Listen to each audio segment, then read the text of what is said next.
Hello and welcome. Today I'm going to show you how to create a new file in Krita. First, open Krita on your computer.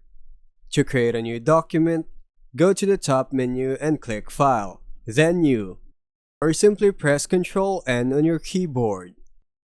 The New Document dialog will appear. Here you can set your canvas size, resolution, color depth, and color profile. For example, standard digital art uses 1920 by 1080 pixels at 300 dpi with an RGB color profile. You can also choose a template from the left side if you want a preset size for comics, animation, or print. Select the template or enter your custom dimensions manually. Once your settings are ready, click Create. Krita will open a new blank canvas with the dimensions and settings you chose, ready for drawing. And that's how you create a new file in Krita. Thanks for watching.